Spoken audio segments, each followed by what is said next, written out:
네, 오늘 하나님 말씀 호세아 11장 1절에서부터 11절 하나님 말씀 호세아 11장 1절부터 우리 한 목소리로 같이 읽습니다. 시작. 이스라엘이 어렸을 때 내가 사랑하여 내 아들을 애굽에서 불러냈거늘 선지자들이 그들을 부를수록 그들은 점점 멀리하고 바알들에게 제사하며 아료색인 우상 앞에서 분향하였느니라. 그러나 내가 에브라임에게 걸음을 가르치고 내 팔로 안았음에도 내가 그들을 고치는 줄을 그들은 알지 못하였도다.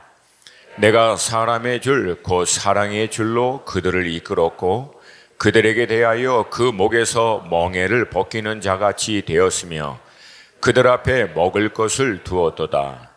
그들은 애굽 땅으로 되돌아가지 못하겠거늘 내게 돌아오기를 싫어하니 아수르 사람이 그 임금이 될 것이라. 칼이 그들의 성읍들을 치며 빗장을 깨뜨려 없이 하리니 이는 그들의 계책으로 말미암으니라. 내 백성이 끝끝내 내게서 물러가니 비록 그들을 불러 위에 계신 이에게로 돌아오라 할지라도 일어나는 자가 하나도 없도다. 에브라임이여 내가 어찌 너를 놓겠느냐? 이스라엘이여 내가 어찌 너를 버리겠느냐? 내가 어찌 너를 아드마같이 놓겠느냐? 어찌 너를 스보임같이 두겠느냐? 내 마음이 내 속에서 돌이켜 나의 긍휼이 온전히 불붙듯 하도다. 내가 나의 맹렬한 진노를 나타내지 아니하며 내가 다시는 에브라임을 멸하지 아니하리니 이는 내가 하나님이요 사람이 아님이라. 내 가운데 있는 거룩한 이니 진노함으로 내게 임하지 아니하리라. 그들은 사자처럼 소리를 내시는 여호와를 따를 것이라. 여호와께서 소리를 내시면 자손들이 서쪽에서부터 떨며 오되 그들은 애굽에서부터 새같이 아수리에서부터 비둘기같이 떨며 오리니 내가 그들을 그들의 집에 머물게 하리라. 나 여호와의 말이니라. 아멘, 아멘. 성경은 우리가 잘 알고 있듯이 하나님의 창조 사건으로 시작합니다. 태초에 하나님이 천지를 창조하시고 하늘에 있는 모든 해와 달, 별들과 또 하늘과 땅에 또 바다에 있는 숨쉬는 모든 피조물들을 창조하시고 마지막으로 하나님의 형상에 따라 인생을 창조하십니다. 근데 다른 모든 피조물과 달리 하나님의 인생은 하나님의 형상으로 창조하였기에 독특한 하나님의 사랑과 은혜 또 하나님의 특별하신 긍휼로 인도해 주십니다. 이 모든 하나님의 엄청난 은혜를 깨달은 다윗이 광야에서 어느 날 평생의 삶을 살다 하늘과 달을 보면서 하나님이 창조하신 이 피조 세계가 얼마나 놀라운지를 찬송합니다. 근데 그 어마어마하신 하나님이 동시에 아무 보잘것없는 인생을 향하여 관심을 두시고 사랑하시고 포기하지 않는 이 이해할 수 없는 하나님의 엄청남과 한 인생을 향한 그분의 사랑, 이 갭 차이에 믿음으로 이제 고백을 하는 거죠. 시편 8편 3절에서부터 5절 말씀입니다. 우리 함께 읽습니다. 시작. 주의 손가락으로 만드신 주의 하늘과 주께서 베풀어 두신 달과 별들을 내가 보오니 사람이 무엇이기에 주께서 그를 생각하시며 인자가 무엇이기에 주께서 그를 돌보시나이까. 그를 하나님보다 조금 못하게 하시고 영화와 존귀로 관을 씌우셨나이다. 아멘. 아멘. 광야 가운데 하늘의 그 모든 별들과 이 피조 세계를 보며 다윗은 하나님의 위대하심과 그 놀라우신 능력을 막 찬양하다가도 자기 자신을 보면서 놀라는 거예요. 그 어마어마한 하나님이 내가 뭐라고, 인생이 무엇이라고 나를 평생 동안 포기하지 아니하시고 이끌어 주시고 결국은 나를 향한 당신의 완전한 계획대로 이스라엘의 왕으로 세우시고 나의 실수와 연약한 가운데서도 끝까지 붙들어 주시는가. 그 엄청난 하나님과 인생을 향한 그 하나님의 사랑이 이해가 되지 않아 다만 찬양하고 고백하는 겁니다. 하나님이 지금도 우리를 향해서 인내하시고 기다리시고 용서하시고 회복해 하시고 격려하시고 도전하시고 때로는 징계를 하면서도 결국은 우리를 향한 그 열정을 멈추지 않는 분이신 줄로 믿습니다. 그래서 유명한 신학자는 그 하나님을 천국의 사냥개라고 표현을 합니다. 한번 물으면 절대 놓지 않는 하나님. 할렐루야. 표현은 좀 죄송하지만 감사하죠. 하나님이 한번 물으시면 결단코 놓지 않으신 줄로 믿습니다. 이 하나님의 사랑은 우리의 이성과 합리적인 이해, 우리의 모든 사고를 뛰어넘습니다. 성경 곳곳에는 이 하나님의 열심과 사랑이 기록되어 있고, 특별히 오늘 우리가 읽었던 이 호세아의 말씀에는 이 점이 두드러지게 강조되어 기록된 말씀입니다. 당시 우상 섬기고 죄악을 행하다가 멸망해가는 북이스라엘을 향해서 호세아는 하나님의 마음을 담아 북이스라엘을 향해서 선포하는데, 그 모든 메시지의 핵심은 딱 하나입니다. 지금이라도 돌아오라. 그리하면 하나님이 회복하시리라. 어떻게 보면은요, 이스라엘 백성들은 참 지겹도록 말을 안 듣습니다. 아니면 즐기도록 하나님을 떠나서 죄와 우상을 섬깁니다. 어떻게 보면 좀 심하다 싶을 정도로 우리가 좀 제3자 입장에서 볼 때 우리 같았으면 벌써 다 죽었죠. 다 죽었어요. 근데 여러분, 다른 한편으로는 이스라엘이 그렇게 지겹도록 말을 안 듣는데도 우리 하나님도 만만치 않습니다. 하나님도 끝까지 따라가십니다. 포기하지 않고 끝까지 그들을 붙들으시고 인도하십니다. 성경을 보면은 이게 누가 더 질긴지 마치 시합하는 것 같아요. 근데 여러분, 우리가 성경의 결론을 통해서 알 수 있는 것은 무엇입니까? 하나님이 이기신다는 거예요. 할렐루야. 그래서 여러분, 신앙생활에 있어서 물론 하나님을 향한 우리의 믿음의 어떠함이 굉장히 중요하지만 그것보다 근본적으로 더 중요한 것은 하나님 그분의 어떠하심을 잊지 않는 거예요. 우리는 넘어지고 실수하지만 하나님은 결단코 포기하지 않으신다. 할렐루야. 때로는 여러분, 우리 믿음 생활 잘 하면서도 우리 스스로를 보면 알 수 있잖아요. 조금만 마음 상하면 뭐 하나님께 좀 실망했다고 안 나오고, 기분 나쁘면 안 나오고, 뭐 화나면 짜증나면 안 나오고, 어떨 땐 귀찮아서도 안 나오고, 몸이 좀 힘들면 안 나오고, 때로는요 정말 그냥 싫어서 안 나오고. 우리 얼마나 자주 그렇습니까? 또 몸된 교회 안에서 새롭게 신앙생활을 하면서 이제 성도들의 은혜와 또 사랑 때문에 막 너무 좋다고, 너무 우리 수원하나 식구들은 너무 성숙하고 훌륭하시다고 하다가도 누가 지나가는 말로 한마디 툭 던진 것 때문에 또 마음이 상하면 그 원수가 알고 보니까 수원 하나교회에 있었다고. 그리고 또 지나끼리 막 싸우고 또 안 나와요. 근데 하나님 입장에서는 참 답답하죠. 왜? 싸우기는 지네끼리 싸워놓고 안 나오기는 하나님께 안 나와요. 얼마나 답답하십니까? 근데 여러분, 우리가 알아야 될 것은 이 세상에 죄인인 우리, 불완전한 우리 자신을 만족시켜 줄 수 있는 완벽한 교회는 존재하지 않습니다. 내가 원하는 대로 모든 게 되는 교회는 없어요. 왜냐하면 내가 죄인이기 때문에 그래요. 불완전하기 때문에. 그리고 내가 원하는 바가 일관성이 없어요. 정말 내가 원하는 일관성이 없는 그 죄의 본성에 따라 모든 게 돌아가면요, 교회가 여러분 정신없습니다. 그게 안 돼요. 그래서 우리가 내릴 수 있는 결론은 어찌됐든 나의 신앙의 삶 가운데 하나님이 나의 발걸음을 인도해 주신 우리 교회가 내게는 가장 좋은 교회다. 1부보다 조금 약해요. 우리 2부. 다시 한번. 하나님이 내게 허락해 주신 교회가 가장 좋은 교회다. 아멘입니까? 물론 제가 다른 교회 가서도 이 말을 해요. 다른 교회 가서도 이 말 똑같이 해요.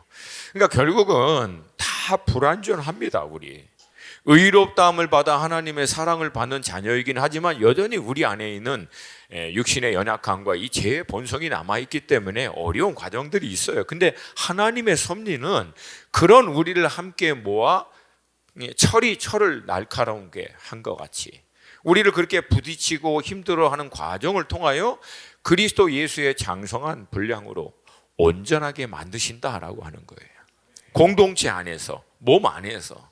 그래서 여러분 기억해야 될 것은 우리 신앙의 시작은 우리 개인적인 차원에서 예수님을 구주와 주인으로 믿음으로 시작하지만 이 신앙의 마침, 완성은요, 몸 안에서 됩니다.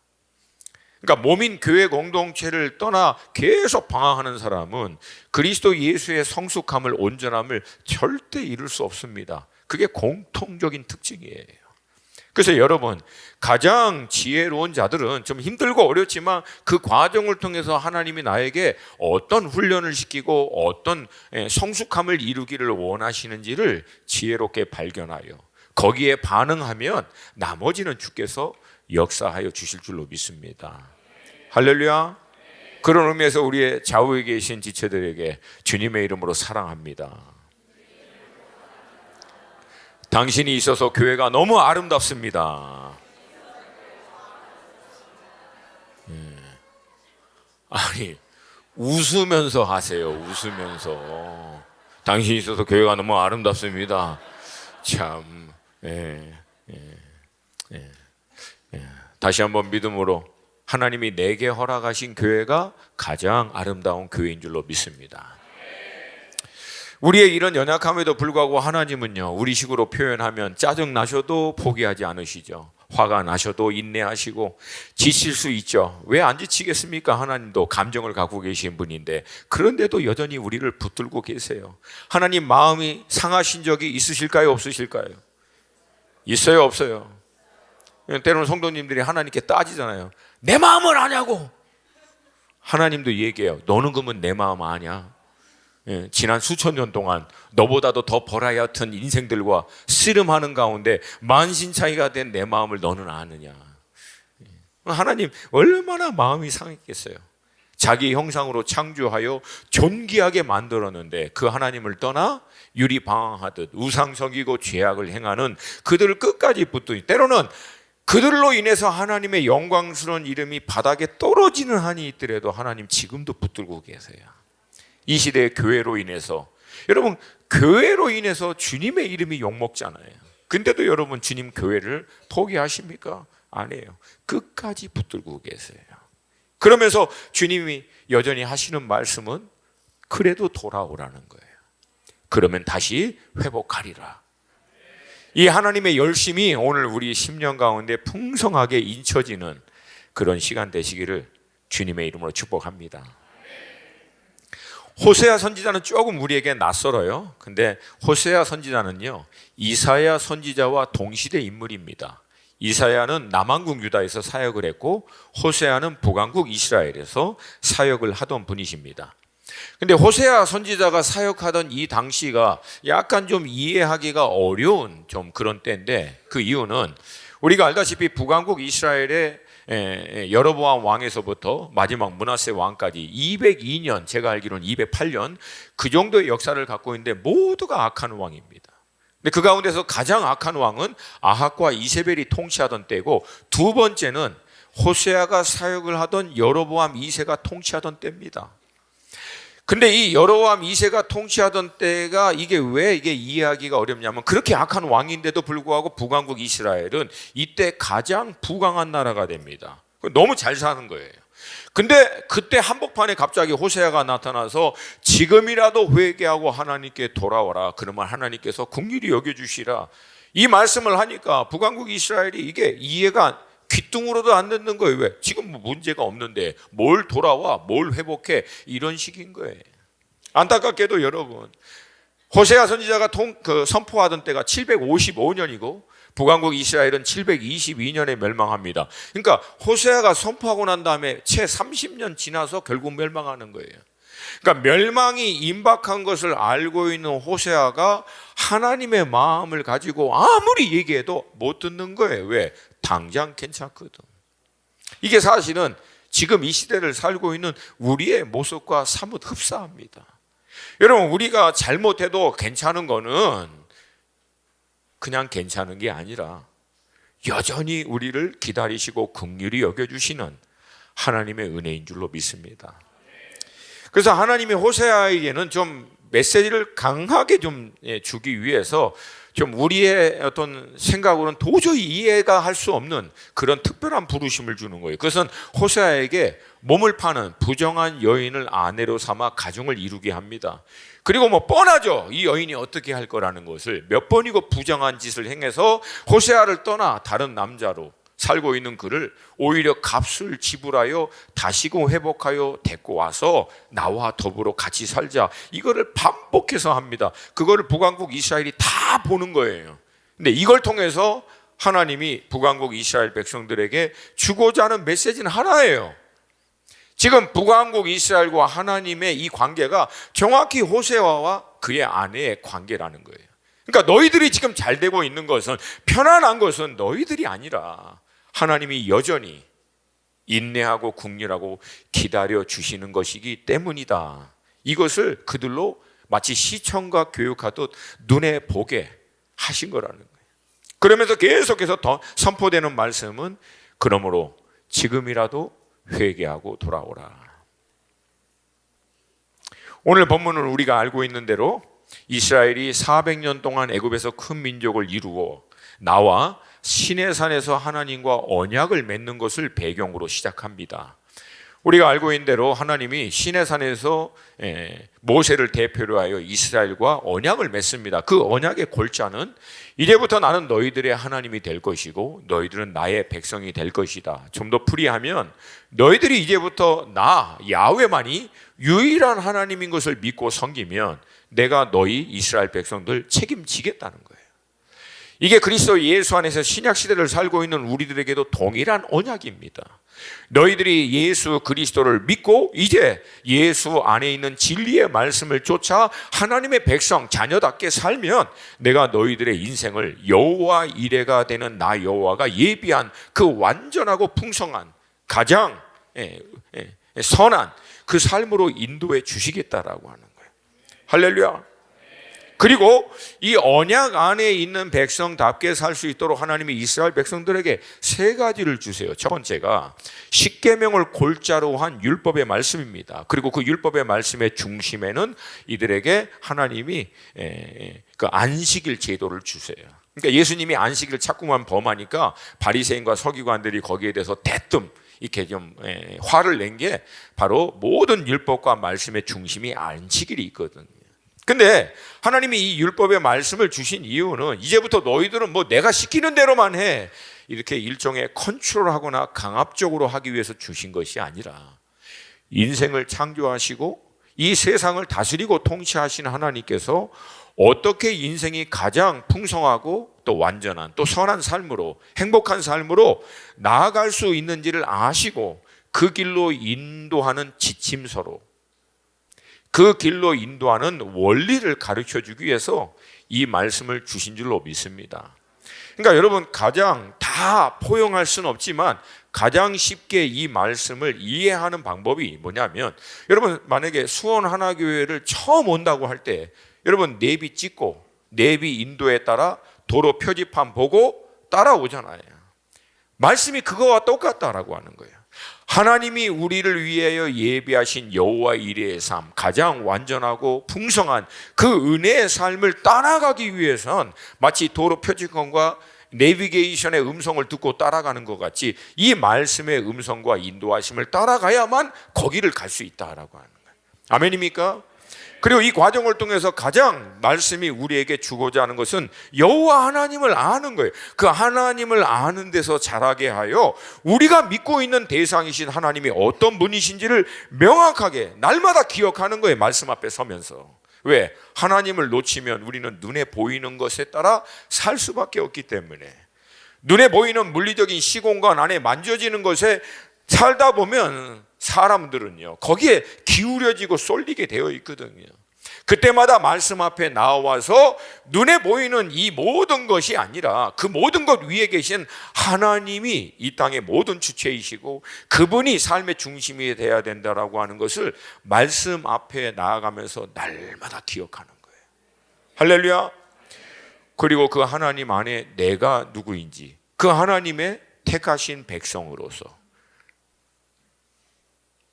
나의 소속이 이제 더 이상 땅이 아니라 하늘이고, 유업이 땅에 있는 게 아니라 하늘에 있는 것인 것을 다시금 기억하고, 하늘의 원리, 하늘의 가치, 그 유업을 위해서 살고자 하는 것을 다시금 늘 기억하는 거예요. 할렐루야. 여러분, 사람은 자기가 누구인지를 놓쳐버리면, 좀 죄송한 표현이지만 그냥 막 살아요. 어쩔 수 없어요. 근데 그리스도 예수 안에서 정말 거듭난 하나님의 자녀이고, 나의 소속이 땅이 아니라 이젠 하늘이고, 유업이 땅이 아니라 정말 하늘인 것을 믿는 사람은 그것을 향한 갈망과 동시에 그 원리에 따라 살고자 하는 믿음의 싸움이 생긴다라고 하는 거예요. 이거 놓치지 않도록 늘 말씀 앞에 나아가고, 그를 통해서 하나님이 원하시는 삶의 원리, 구체적인 인도하심을 말씀을 통해서 깨달아 살기 위해서 하나님이 이 진리의 말씀을 우리에게 주신 줄로 믿습니다.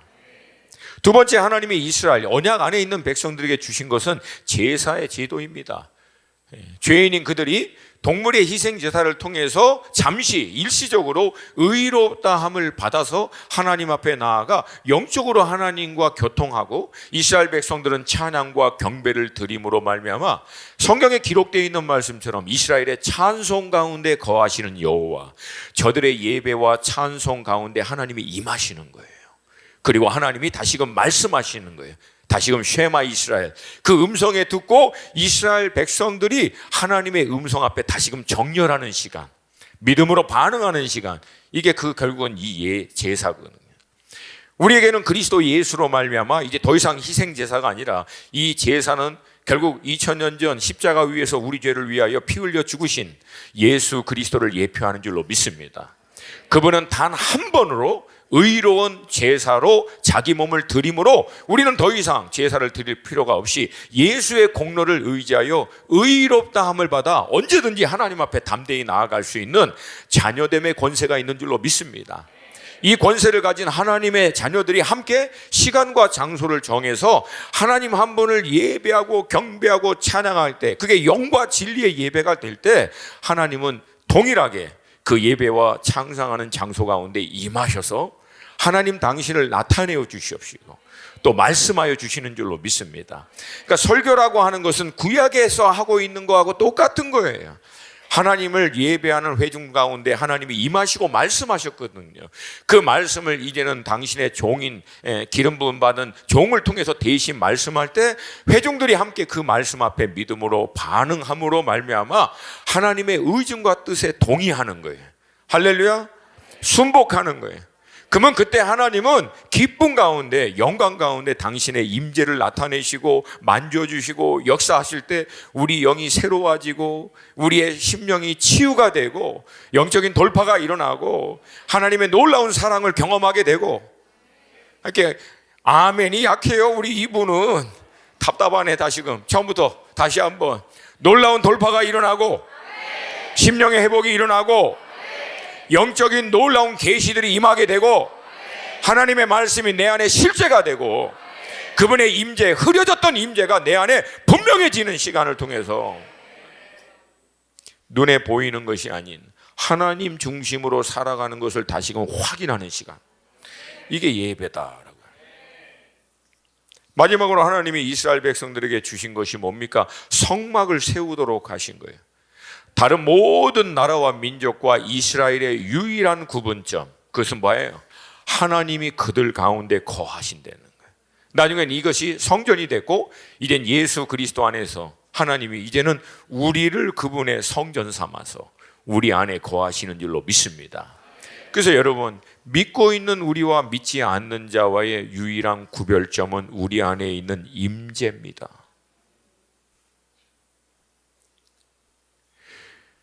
믿지 않는 자들과 믿고 있는 우리의 유일한 구별점은 예수 그리스도의 보혈의 은혜로 의롭다함을 받은 우리 안에 하나님이 임하시는 거예요.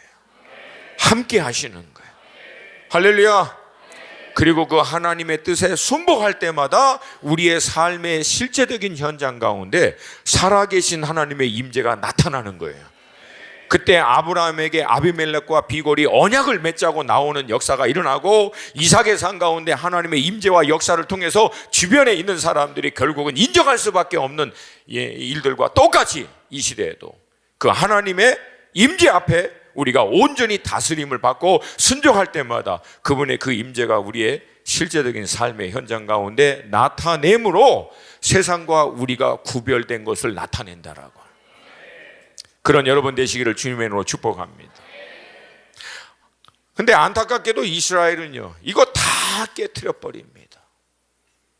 전부 다 하나님의 율법의 말씀 대신 이방에 믿지 않는 자들의 가치, 그들의 이론, 방법을 쫓아 살게 되고, 하나님을 예배하는 게 아니라 온통 우상을 숭배하다가 결국 결론은 그들 가운데 있어야 될 하나님의 임재가 그들의 죄로 다 가려버린 거예요. 이것도 마찬가지예요. 하나님의 임재가 우리가 죄를 졌다고 해서 떠나는 건 아니에요. 그건 분명히 맞습니다. 한번 택하신 자녀들, 인친 자녀들은 하나님이 떠나지 않습니다. 근데 문제는 죄가 하나님의 임재를 가려버려요. 그래서 살아계신 하나님과의 소통을 막아버립니다. 하나님의 공급하시는 것을 막아버려요. 그러니까 믿는 자임에도 불구하고 믿는 자답게 살 수 있는 능력과 지혜와 모든 공급하심을 제대로 받지 못하는 삶에서 계속 이어지게 된다는 거예요. 그럴 때마다 여러분, 어린 양 예수의 보혈의 능력을 의지하여 믿음으로 아버지 앞에 나아가 이 죄의 문제를 자복할 때 회복이 시작될 줄로 믿습니다. 안타깝게도 이스라엘 백성들은 그 길이 있다라고 그렇게 하나님의 종들을 통해서, 선지자를 통해서 선포했음에도 불구하고 돌아오지 않습니다. 오늘 우리가 읽었던 본문의 말씀처럼 하나님이 저들을 친히 인도하시고 보호하시고 고치시고 사랑의 줄로 이끄시고 목에 멍에를 벗기시고, 왜? 죄짓다가 이방 민족에게 갇혔거든요. 얻어맞았거든. 그거 다 풀어주고 회복하시고 다시금 먹을 것을 공급해 줌에도 불구하고 3절 후반의 말씀처럼 그들은 알지 못하였다. 어떻게 보면 이 시대를 살고 있는 우리들도 마찬가지 아닙니까? 하나님의 그 은혜와 그 축복 때문에, 그 사랑 때문에 살 수 있는데도 불구하고 이거를 놓칠 때가 너무 많습니다. 그래서 때로는요, 이게 너무 심하다 싶을 때, 도저히 하나님이 이대로 뒀다가는 멸망으로 결국은 가겠다 싶을 때 하나님은 징벌이 아니에요. 사랑의 마음으로, 사랑의 매로 때로는 우리를 제 식으로 표현하면 따뜻하게 한 번씩 터치해 주세요. 교통사고, 질병, 재정의 위기, 관계가 깨지던, 잘 나가던 직장에 문제가 생기던, 비즈니스가 갑자기 어려워지던, 때로는 그렇게 말 잘 듣던 새끼가 속을 새기고. 여러분, 자녀의 문제는 부모를 향한 하나님의 메시지입니다. 아무도 대답을 안 해.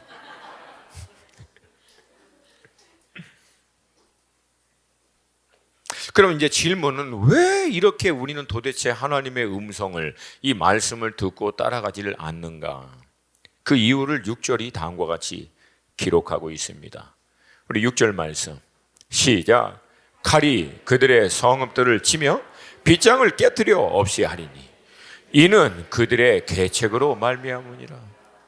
그러니까 말씀드린 대로 북왕국 이스라엘도 우상 섬기고 죄악 행하다가 하나님께 몇 번 얻어 터졌거든요. 왜 그렇게 얻어 터졌음에도 불구하고 돌아오지 않고 계속 잘못 가고 있는가? 이는, 그렇게 하는 이유는 그들의 계책으로 말미암으니라. 그러니까 자신들의 계획, 자신들의 생각, 자신들의 방법 때문이라는 거예요. 즉 하나님의 말씀을 따르고 하나님의 인도하심을 쫓아가는 것보다도 여전히 자신들의 방법, 삶의 원리, 세상 가운데 나름대로 경험되어지고 잔뼈가 굵었던 그 원리대로 사는 게 더 맞다라고 믿고 있기 때문에 그런 거예요. 쉽게 얘기해서 하나님보다 자기가 맞대는 거예요. 아담과 하와에서부터 시작했던 죄의 뿌리 그대로 동일하게 모든 죄의 근원은 자기가 하나님 되는 거예요. 내가 원하는 대로, 내 방법대로.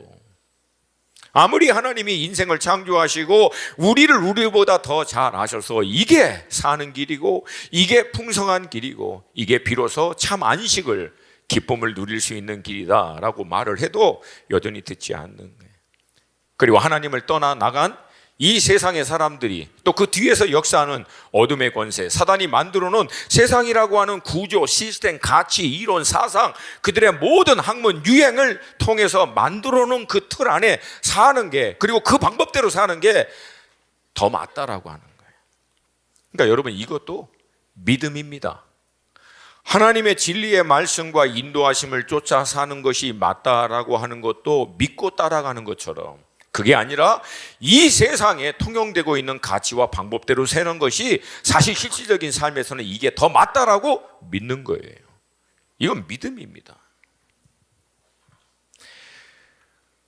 그러나 실상 제가 늘 말씀드리지만 이 세상에 살고 있는 그 어떤 누구도 자기가 원하는 대로 자기 방법대로 자기가 생각할 때 이게 가치가 있고 이렇게 사는 게 옳다라고 생각하는 그대로 살 수 있는 사람은 없다는 거예요.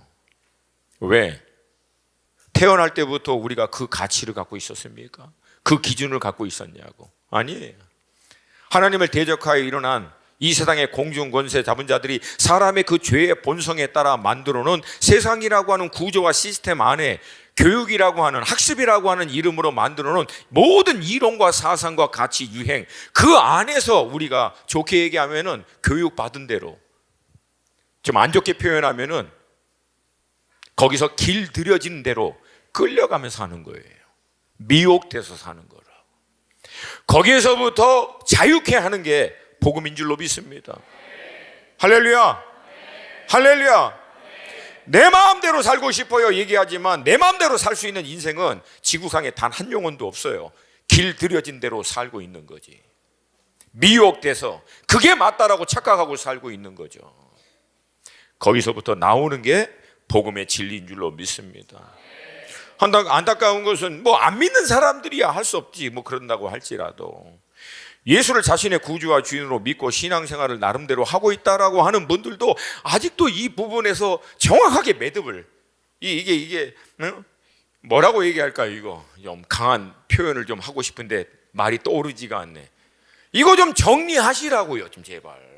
아직도 이 부분에서 정리가 안 돼. 그래서 어떤 분들은 가끔가다 이제 목회자인 이제 저 같은 사람에게도 아유, 우리 목사님 정말 말씀만 보고 기도하고 막 그래서 순전해서 세상 돌아가는 걸 너무 모른다고. 목사님, 우리는 세상에 나가서 이거 먹고 살려고 살벌하게 살고 있다고. 정말 악어 떼가 우글거리는 한복판에서 어떻게든지 이거 살아남으려고 비즈니스 하고 직장 현장에서 이게 하다 보면은 말씀처럼 이게 안 된다고. 이게 너무 순전하고 아름다운 말씀이죠. 한번 나가서 해보라고. 그게 말처럼 되는지.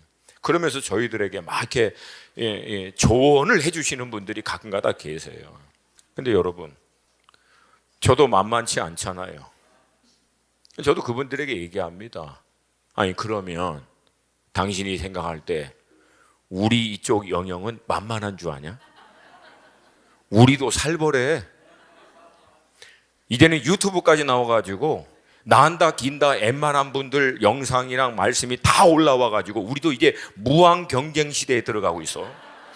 살아남기 위해서 우리 이거 대충해선 죽어 이거. 덜구나 이게 설교가 다 올라가가지고 이거 재탕도 안 돼 이제는. 물론 오늘 거는 재탕이에요. 왜? 다 나눴는데 우리 식구들하고는 이걸 못 나눠가지고 제가 다시 우리 식구들하고 나누고 싶어서 정리해서 나누는 말씀이에요.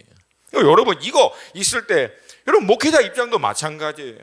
하나님의 진리의 말씀에서 어떻게든지 하나님의 의중과 뜻에 맞추어 하나님이 원하시는 방법으로 사역을 하고 영혼들을 깨우고 인도할 것인가, 아니면 우리도 수단 방법 가리지 않고 세상에서 통용하고 사람들이 반응하기 좋은 거 얼마든지 그렇게 할 수 있다라고 하는 거예요. 그 갈등, 여러분 사실은 솔직히 얼마나 많이 갈등하고 씨름하고 오늘 이 자리에 이른지 몰라요. 왜 안 그렇겠습니까? 우리도 성공하고 싶지, 우리도 잘 나가고 싶죠, 우리도 올라가고 싶죠. 떵떵거리는 사역해서 뭐 보란 듯이 우리가 할 수 있다라고 하는 거 증거하고 나타내고 싶죠. 왜 안 그렇겠습니까? 근데 말씀 앞에서 그렇게 안 하기로 결정하는 거예요. 진리 앞에서 그렇게 안 살려고 몸부림치는 거예요. 눈에 보이는 상황과 환경은 만만하지 않도록 그렇게 돌아가도 어떻게든지 하나님의 종으로서 양심상 신앙의 기준에 따라 하나님이 원하시는 뜻을 쫓아 살 수 있도록 도와달라고 몸부림치면서 날마다 씨름하면서 이 자리에 있는 거예요. 부르심의 영역과 역할이 다를 뿐이지 결국 우리는 둘 중에 하나입니다. 하나님의 진리를 믿고 그분의 인도하심이 맞다라고 쫓아갈 것인가, 여전히 이 세상에서 하고 있는 방법, 원리, 가치, 유행, 이게 맞다고 믿고 결국 이것을 쫓아갈 것인가? 이 틈바구니 안에서 여러분 오랫동안 갈등하시면 어떤 문제가 생기냐면 어느 날 호련히 더 이상 갈등할 수 없이 둘 중에 하나 편에 명확하게 서야 되는 때가 칼날과 같이 여러분 앞에 올 때가 옵니다. 그 전에 준비하라는 거예요. 그 전에 이미 마음을 먹으시라는 거예요. 할렐루야. 아멘이 좀 약해요. 그 전에 마음을 먹으시라고. 물론 그렇게 하려고 하는데 잘 안 될 수는 있어요. 왜 안 그러겠습니까? 하려고 했는데도 실수하고 넘어지고 흔들리고, 마음은 안 그러는데 할 수 없이 연약하게. 근데 여러분, 그렇게 하려고 몸부림치는 거를 끝까지 지켜내는 것과 아예 그 시도조차도 마음을 꺾어버린 거하고는 근본적으로 다르다는 거예요. 씨름하고 갈등하고 몇 번이고 넘어져도 다시금 그 진리와 말씀의 편에 서서 살 것을 날마다 결정하는 게, 그게 신앙입니다. 그게 하나님이 기뻐하시는 삶의 제사입니다. 그걸 통해서 하나님이 역사하십니다. 아멘입니까? 다시 본문의 말씀으로 돌아와서 7절 말씀입니다. 7절 말씀 함께 읽습니다. 시작. 내 백성이 끝끝내 내게서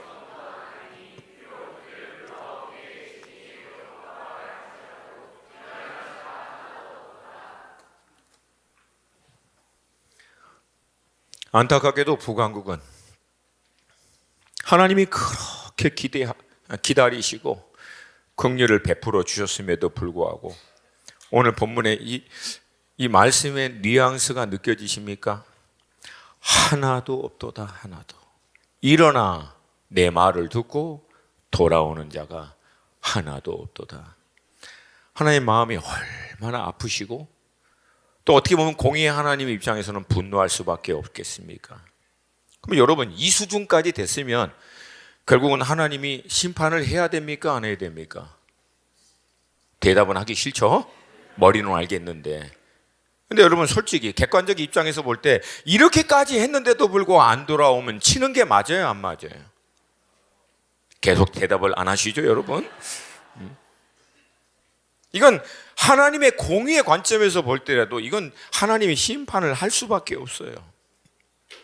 근데 심판할 수밖에 없음에도 불구하고 그들을 향한 공의의 하나님의 손과 함께 사랑의 하나님의 마음에 불붙는 긍휼이 동일하게 나타납니다. 그게 8절 말씀이에요. 함께 8절 말씀 시작. 에브라임이여 내가 어찌 너를 놓겠느냐? 이스라엘이여 내가 어찌 너를 버리겠느냐? 내가 어찌 너를 아드마같이 놓겠느냐? 어찌 너를 스보임같이 두겠느냐? 내 마음이 내 속에서 돌이키어 나의 긍휼이 온전히 불붙듯 하도다. 여기 아드마와 스보임은 소돔과 고모라의 남단에 있는 도시를 얘기합니다. 그때는 하나님이 정말 심판해 버린 거죠. 왜? 언약 안에 있는 백성이 아니기 때문에. 그러니까 그들과 달리 이들은 언약 안에 있는 백성이거든요. 그러니까 하나님의 공의에 따라 그렇게 얘기해도 돌아오지 않고 우상을 섬기고 죄악을 행하고 가난하고 힘들고 어려운 고아와 과부들을 핍박하고 그 뜯어먹고 난리를 치고 있는 그들을 향해서 하나님이 심판을 하려고 하는데, 심판하려고 하는 하나님의 손을 그들을 긍휼히 여기시는 하나님의 마음이 붙들고 계시는 거예요. 쳐야 되는 게 맞는데 불붙는 마음이 또 막고 있는 거예요. 나중에는 이거를 하나님이 참자 결국은 해결이 안 되니까 우리 인생이 도저히 해결할 수 없는 그 죄의 근본적인 문제를 이제는 그의 아들 예수 그리스도를 통해서 죄의 삭신 사망의 값을 그 아들 생명으로 대신 지불하게 하심으로 이젠 누구든지 내 아들 예수를 믿는 자는 내 아들의 공로가 그의 공로가 되도록 내가 뜻을 정한 거예요. 이게 하나님의 정하신 방법이에요. 내 아들 예수의 공로를 힘입어 나오는 자는 내가 의로운 게 아니죠, 사실은. 근데 의롭다라고 법적으로 내가 인정해 주마. 다시 언약을 한 거예요. 다시 언약을 한 거예요. 시내산의 율법의 언약은 이들이 도저히 지킬 수 없으니까 이젠 그리스도 예수 안에 있는 언약을 다시금 하나님이 새 언약으로 주신 거예요. 너희들이 할 수 없어서 이제 내 아들을 통해서 다 이루었으니 내 아들의 공로를 힘입어 의롭다함을 받아 내게 나와 이제 다시 시작하자. 그러면 내가 너희들을 나의 자녀 삼아주고 너희를 향한 그 완전한 삶으로 내가 성령 하나님을 통해서 인도하게끔 할 것이니라. 할렐루야, 할렐루야. 이게 우리를 향한 하나님의 메시지입니다. 여러분, 이 십자가의 메시지가 뭡니까? 이 십자가의 메시지가 우리에게 주시는 말씀이 무엇입니까? 우리 죄인을 포기하지 않는 하나님의 사랑 아닙니까? 우리는 몇 번이고 잘못 가더라도 끝까지 놓지 않는 하나님의 열심이 이 십자가의 메시지인 줄로 믿습니다. 여러분, 그래서 어떤 분들은 이 십자가의 메시지가 도저히 인간의 이론으로는, 이성으로는, 합리적으로는 이게 이해가 안 되는, 말이 안 된다고 얘기합니다. 그래서 안 믿는다는 거예요. 근데 여러분, 사실 그건 맞아요. 말이 안 되죠. 논리적으로, 이론적으로, 합리적으로 이게 어떻게 말이 됩니까? 어떻게 하나님이 사람이 됩니까? 하늘의 그 어마어마한 모든 별들과 해와 달과 숨쉬고 존재하는 모든 것들을 다 창조하신 하나님이 뭐가 하시고서 인간의 몸으로 이 땅에 오시겠습니까?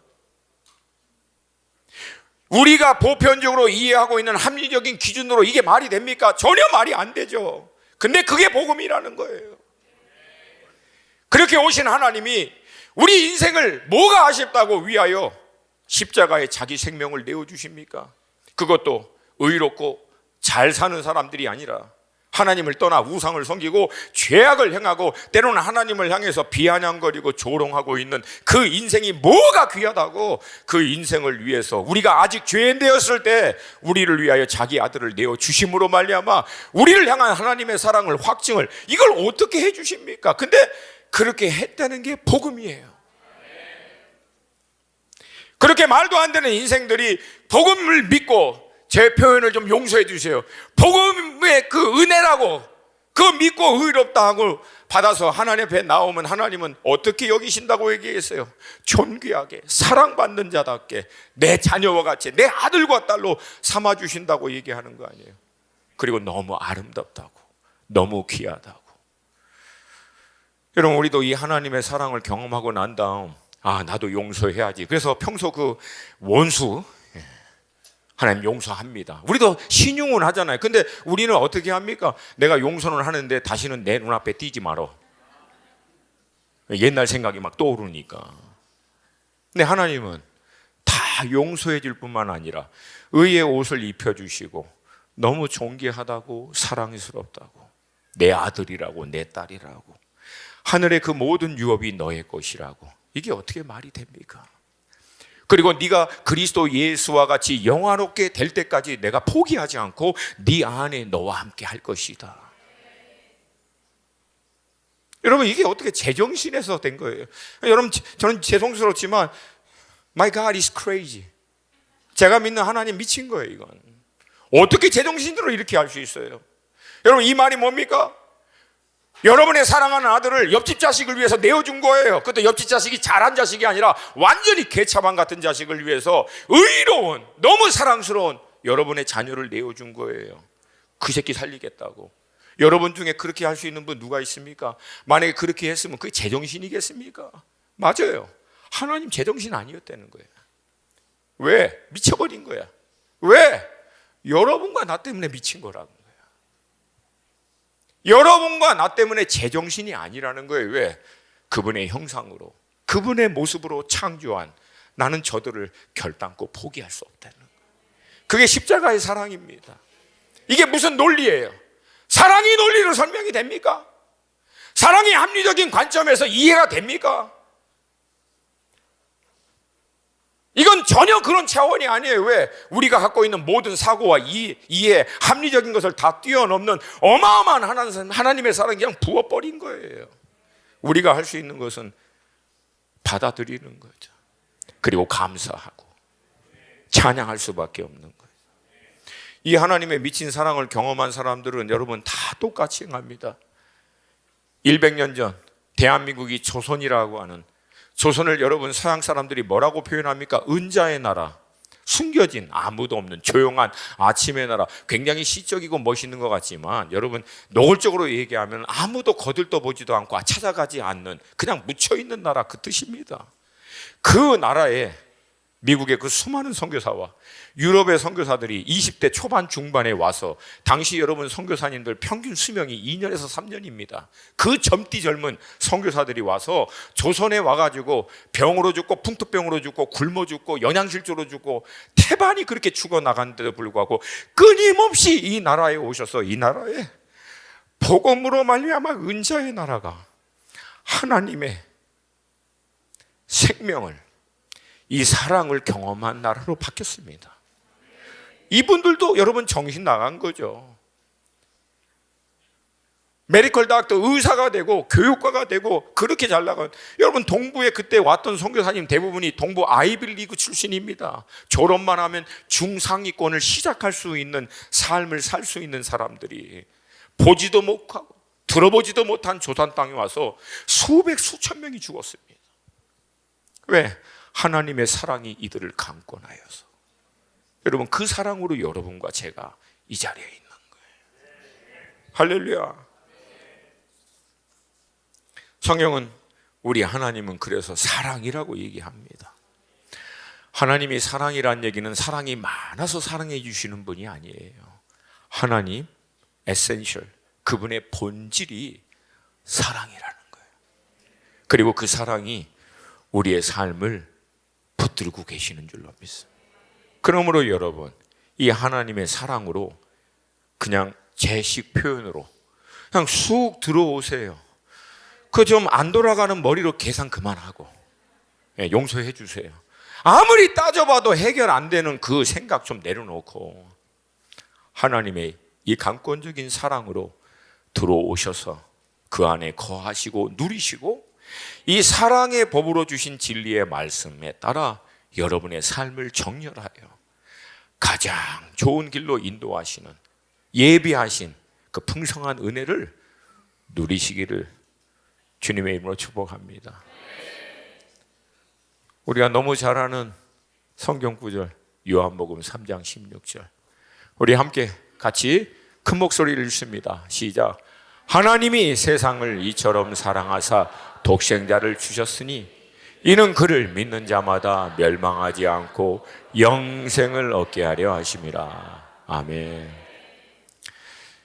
세상을 자마다 요 대신 여러분의 이름을 넣으시고 한 번만 더 읽으시겠어요? 괜찮죠? 뭐 안 괜찮아도 하세요. 그렇게 괜찮죠? 큰 소리로 시작. 하나님이 성철이를 이처럼 사랑하사 독생자를 주셨으니 이는 그를 믿는 성철이가 멸망하지 않고 영생을 얻게 하려 하심이라. 아멘. 다 함께 자리에서 좀 일어나시겠습니다.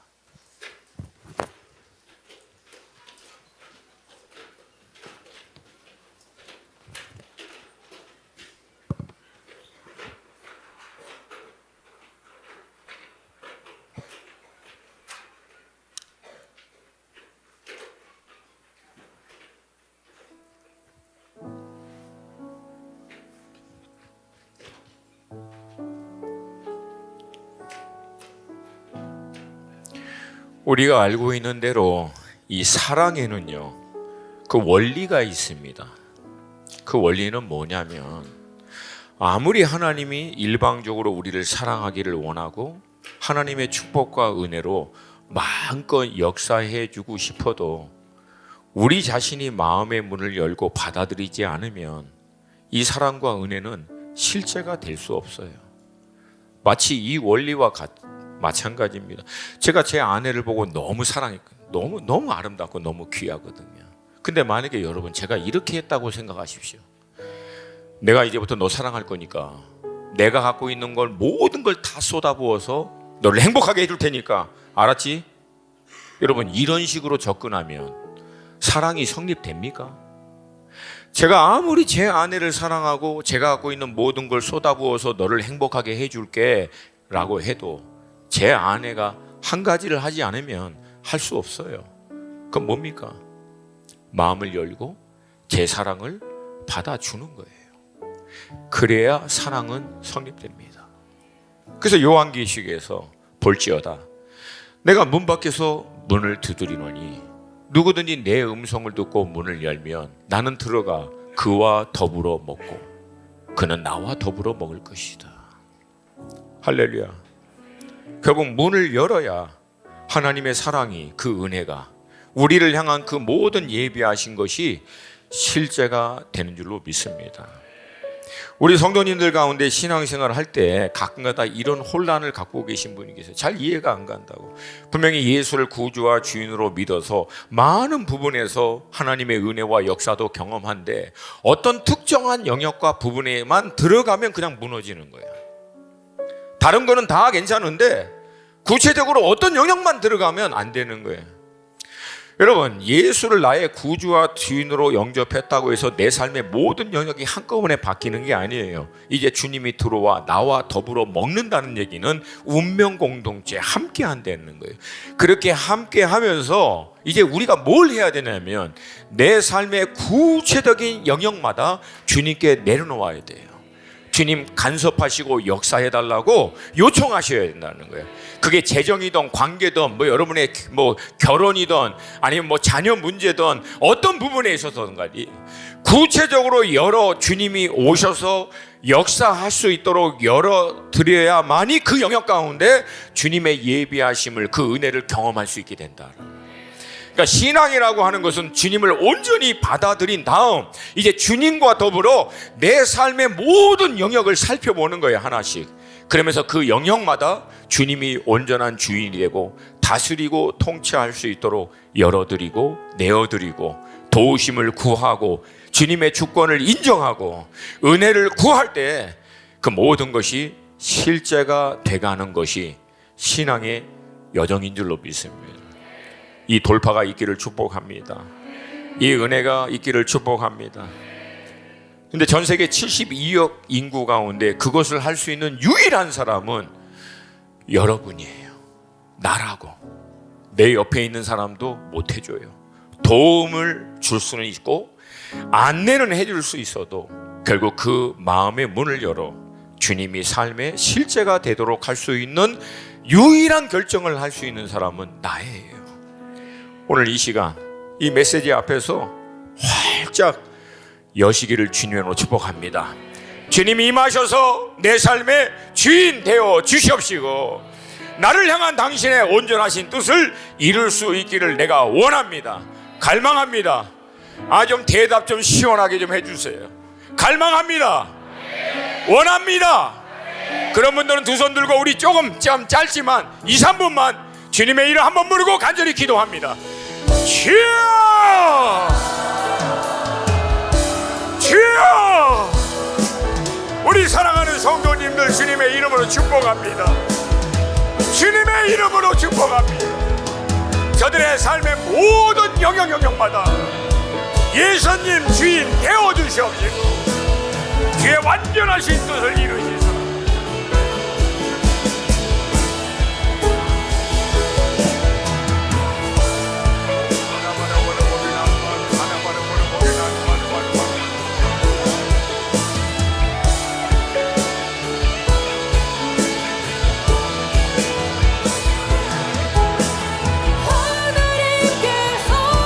세상을 사랑하사 독생자를 주셨으리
주셨으니 믿는 자는 영생을 얻으리. 하나님께서 세상을 사랑하사 독생자를 주셨으니 믿는 자는 영생을 얻으리. 난 믿네, 난 믿네, 난 믿네. 다시 사신 독생자 난 믿네, 난 믿네, 난 믿네.